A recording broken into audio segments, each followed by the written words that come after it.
And welcome to this edition of AWTC Presents Her Story, a series where we feature our AWTC members. I'm your host, Cecilia Sapp, and yes, I am also an AWTC member.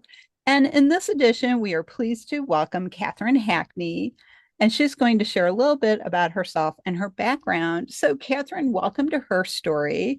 Would you like to tell us a little about yourself? Yeah, thanks for having me.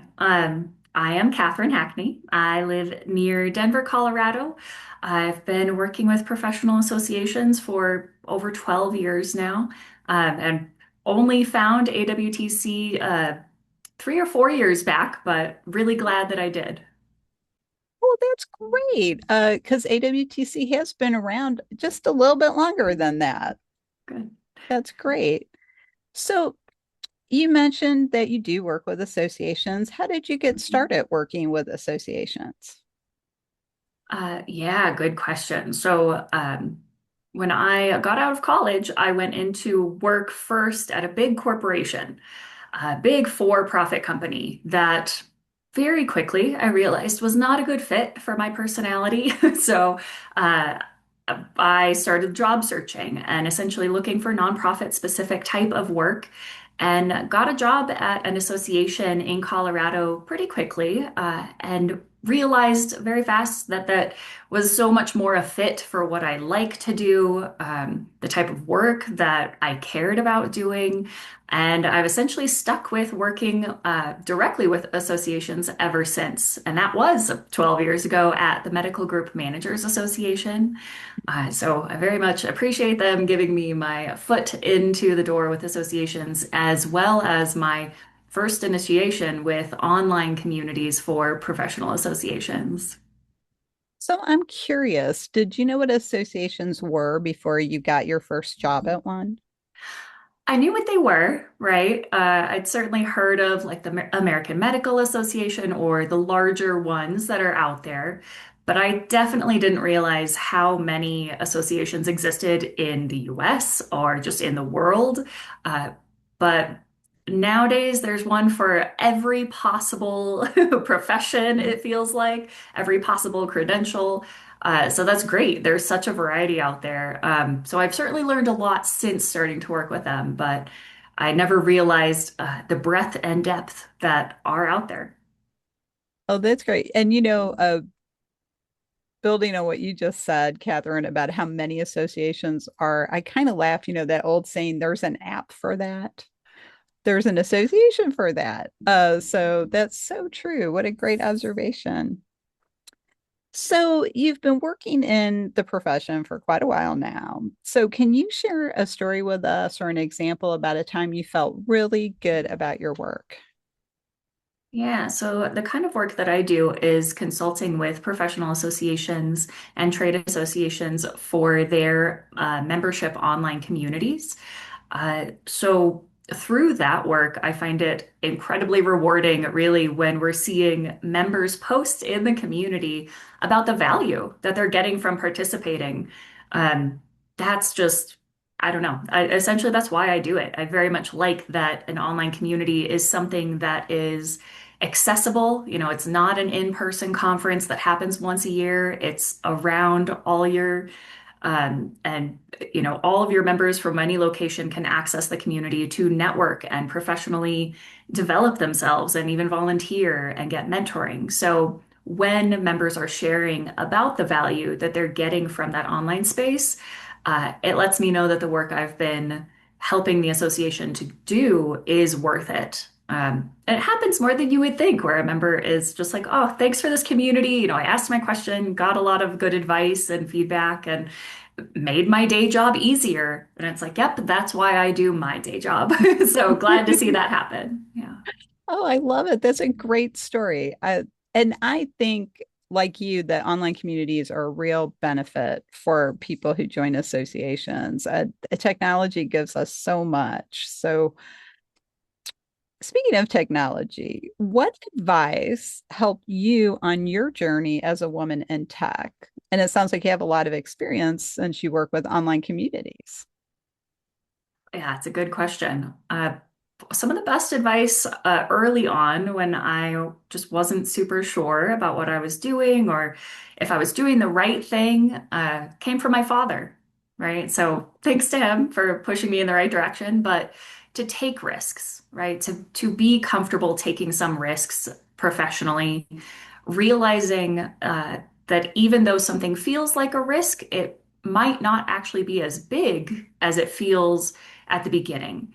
And as long as you have a plan and a backup plan ready to go, it's worth jumping into something new and trying out, being in a sector that maybe you're not as comfortable with or not as sure about right away, but it's worth it.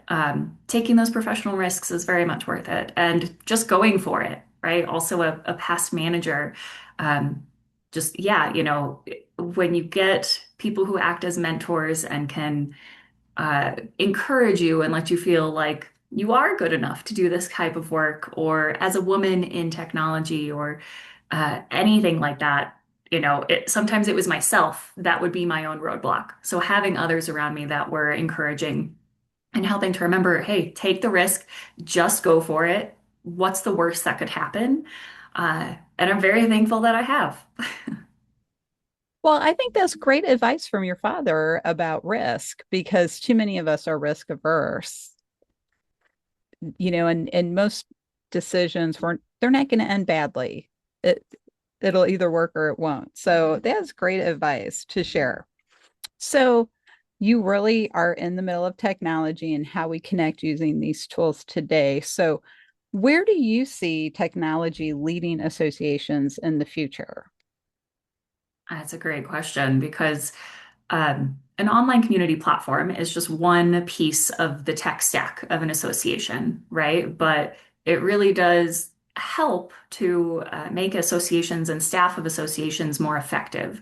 So overall, when it comes to technology and the future of associations, I really hope that we see them getting association staff away from more of the unnecessary activities that aren't as effective, but maybe are some of those things that have always been done.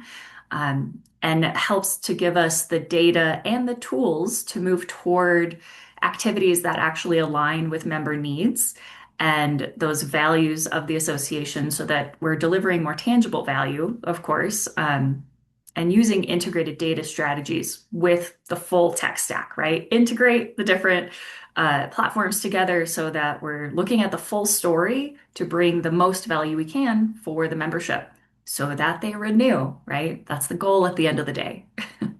Yes, well, exactly. And that's a good explanation of how technology can help us with that and moving into that future. And speaking of moving, we're going to move along and start talking about AWTC specifically. So, what do you like best about AWTC?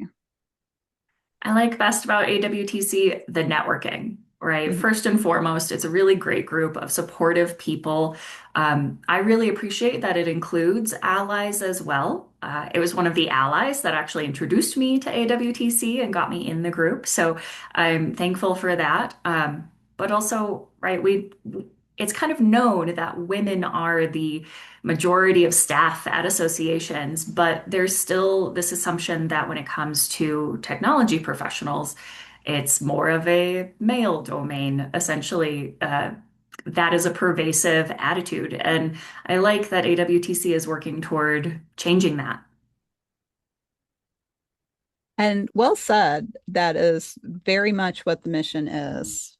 Well said. And my last question for you, and you've already started to answer this, I think, with that response. Why should someone join AWTC and then get involved after they join?